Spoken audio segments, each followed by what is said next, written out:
How are you doing, Heather? And I hope I'm pronouncing your name right. You are. Yes. Yeah, it's Heather. I'm doing well. Yeah. All right. So I'll just introduce myself first. I am Sure. Atish Sharma, Senior Editor at Homecrux. And Homecrux has been covering tiny homes for past 10 years. We've covered tiny homes all across the globe. Oh, that's awesome. That's wonderful. Yeah, there's a really good tiny house movement going on in Canada. A lot of strong builders in the industry. Heather, take us through your experience of living in a bus home, because prior living to a tiny home, you used to live in a bus home. It's true. Yeah. So my husband and I, we got a piece of land when we were engaged, and we wanted to build our dream home in the country. And we knew that, that was a big deal. And at that point, build our dream home. And so one way that we did that was we lived tiny. So we took a Edmonton city bus that a friend had purchased at an auction by accident, actually. And we took that bus and we gutted it, and we made it into a home. Now, when you look at old pictures and stuff, this was nothing compared to what we build now.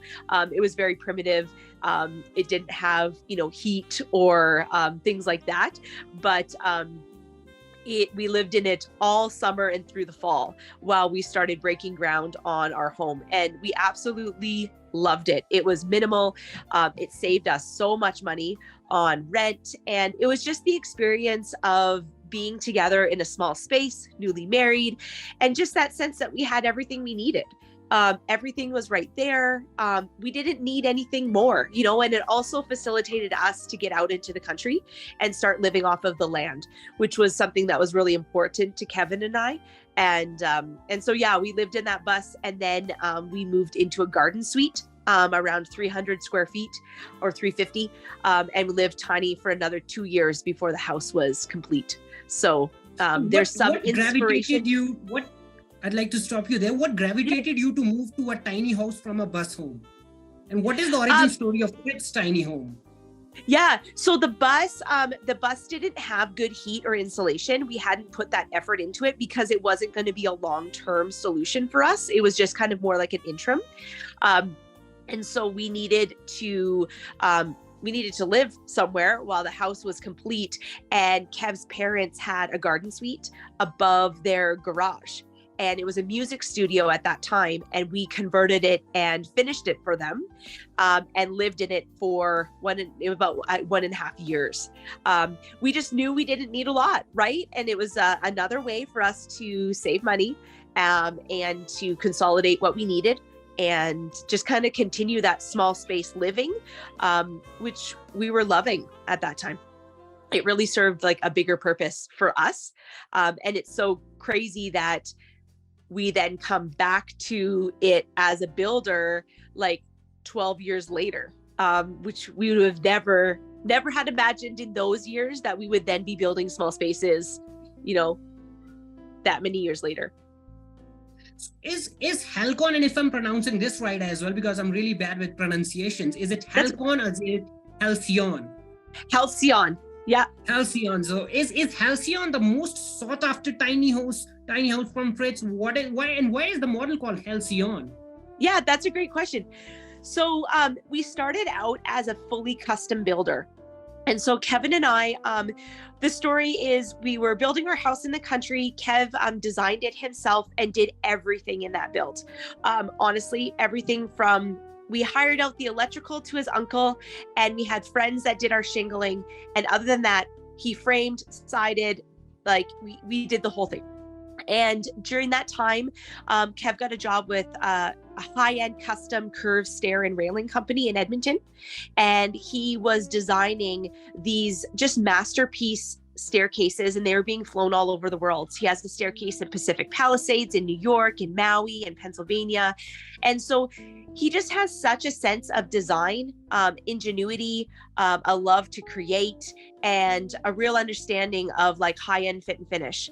And so when we decided to start something together and get into business, we just had a real desire to continue. I was working at that company as well, and we built our home together. And so we tended to in life like do the same thing. We're that couple that honestly enjoys working together.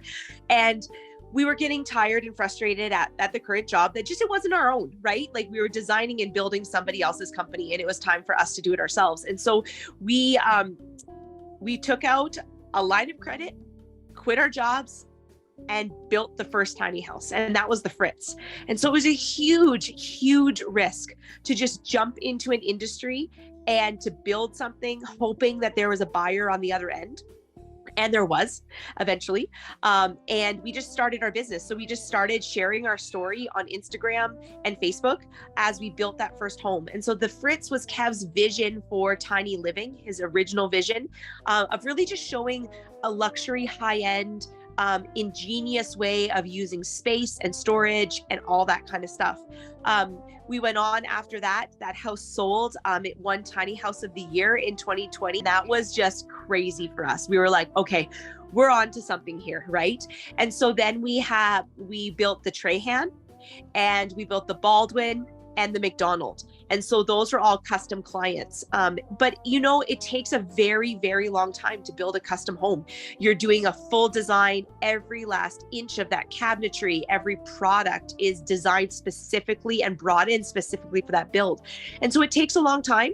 It's also expensive to do like a custom where everything is unique like that. And we had so many people that we were turning away and just saying, we had a custom wait list. And within that, like, I was just every day fielding calls of people that were like, I love what you guys see and in tiny homes and your design. Like, how do I get on the list? And it's like, do you keep a list that's like 2 years out? And so that's when we thought, you know what, maybe there's something to this. What if we tried to design something with an ideal client in mind that maybe would meet a lot of the needs in the movement where it doesn't need to be a fully custom home? And so that's where Kev designed the Halcyon. And the Halcyon 1, we put out as a rendering, and we sold 8 of them. And so we nailed a bit of a floor plan, having taken all that we had learned in custom building and applying a lot of uniquenesses to that build. And then from Halcyon 1, we then went to Halcyon 2. There was a need for a flex room. We were hearing that a lot from people where I love the Halcyon, I love the layout, I love the drop loft, I love all the things that you're incorporating, but I just need a little bit more. So it might have been, I need a music studio, or I want a main floor bedroom, or I want an office with a drop down Murphy bed. I'm looking for, I've heard it all the different ways of utilizing that small space off of the back. And so that's when we released Halcyon 2. And we have when you talk of Halcyon 1, Halcyon 2, Halcyon 3, I'd like to ask you, is Halcyon customizable just like other tiny house models? Yeah. What typical modifications, if possible? Yeah, for sure. So, I didn't answer the name. The name Halcyon, it's a word that means a peaceful and idyllic time in the past. And very nice. We loved that. And we thought, in today's world where everything can feel very uncertain and kind of crazy, to think of your home as that safe haven. There's also a mythical bird called the Halcyon that nests on the ocean and creates a nest in the midst of turbulent waves and raises a family right there. And we thought that's what we want our homes to be, in the midst of our world, that peaceful nest and an oasis. So that's where Halcyon came. Halcyon 1 and 2 are out. We have, we're finalizing the renderings on Halcyon Stay and Halcyon Lux. And that will be the 4 semi-custom set floor plan units. So yes, there's a lot of choice within the floor plan. Our clients get to choose wood species. They get to choose fixtures. Do you want a tub? Do you want a shower? What utility package do you want on the home? Do you want it full off-grid solar? Are we doing, a flush toilet, waterless toilet? So it's customizable, right? Absolutely. So customizable. We've been asked everything. Can you put a dog door in? Is there a space for this? Could I customize that? And so that's where we're still leaning into our roots of customization and being able to offer a bit of that to the Halcyon lineup. We can't change the architecture of the building or the main floor plan. We can add things on, put a dishwasher here, change that, because all of our units are certified to both the Canadian and the US standard. And once you have a plan certified, it's very rigorous in that certification. What are the most popular demands that you come across from your customers? What do they usually ask for? They want a loft that they don't have to crawl into. They're wanting stairs that are quite traditional with a handrail, easy access, full kitchens. You know, I want a normal fridge. I want a fridge with a freezer. I want to be able to cook cookies or do baking.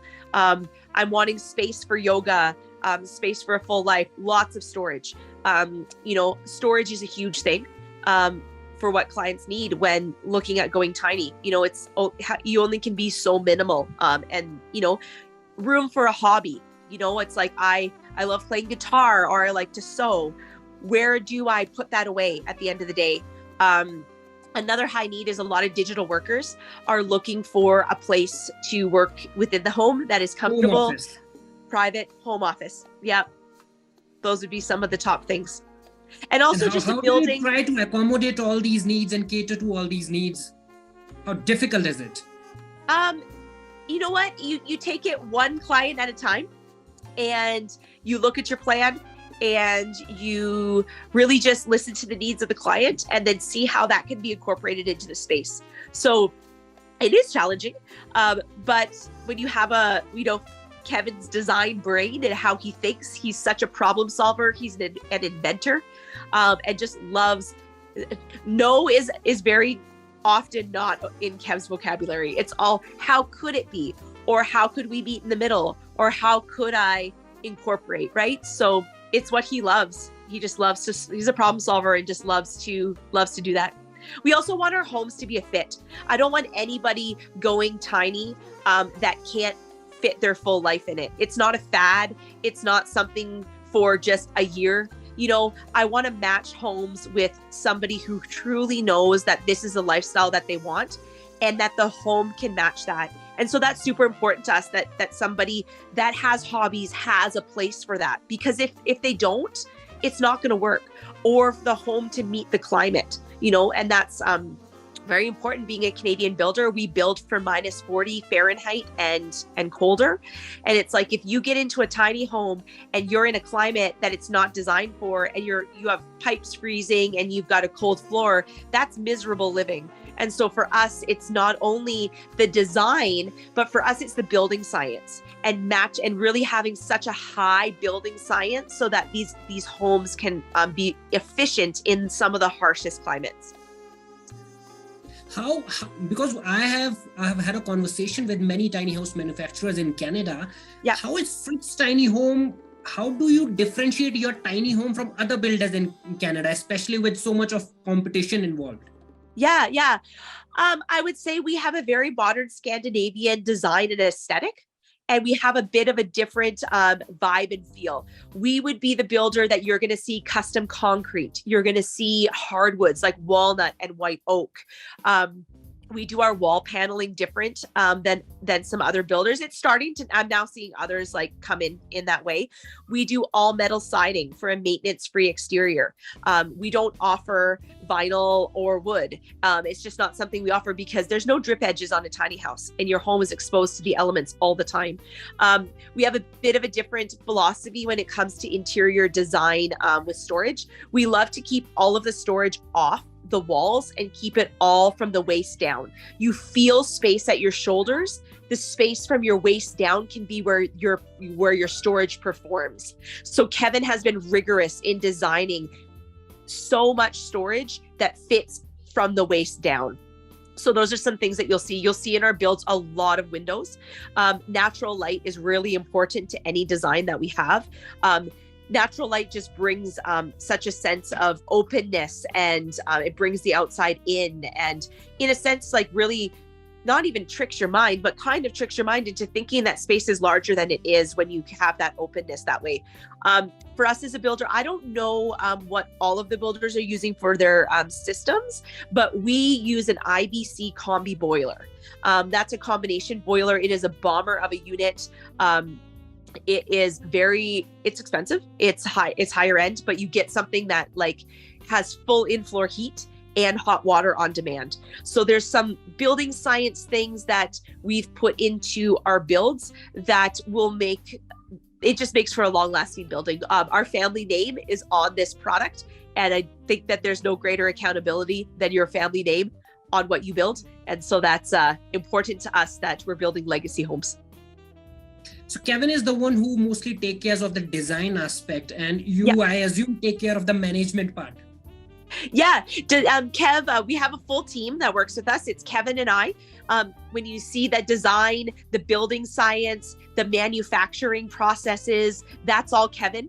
My skill set lies in communications, in sales and marketing, in administration, those types of things. And so I love talking to people from all across the world. It's awesome. I love people. I love hearing story. I love sharing our story and just really helping people to take the next step towards intentional living is really important. That's how Kevin and I live with our 4 kids, and how we've chosen to build our life in the country was just all about really being thoughtful on how we live. And there's many ways to live, and it's all beautiful, right?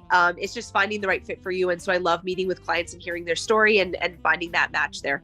And then we have a partner. His name is Troy. Troy has years of building experience. He just loves systems and processes and, the building science behind what we do. And so he has been just such an asset to us, bringing his knowledge and his skill set to the table. And then we have a team that helps us build, from administration to on the floor carpenters. So you yourself live in a tiny home. What tiny home do you live in? Is it We do not. Halcyon? Yeah, we You do don't not live live in in a tiny home anymore. Nope. We lived tiny in those early years, and then we built our home in the country. We have 4 kids. We have a hobby farm, and we have a very full life. I have a dining room table that can seat 14 because most weekends we have community in our home and have tons of people over. And so tiny living was something that served us very, very well. We believe in it and love it.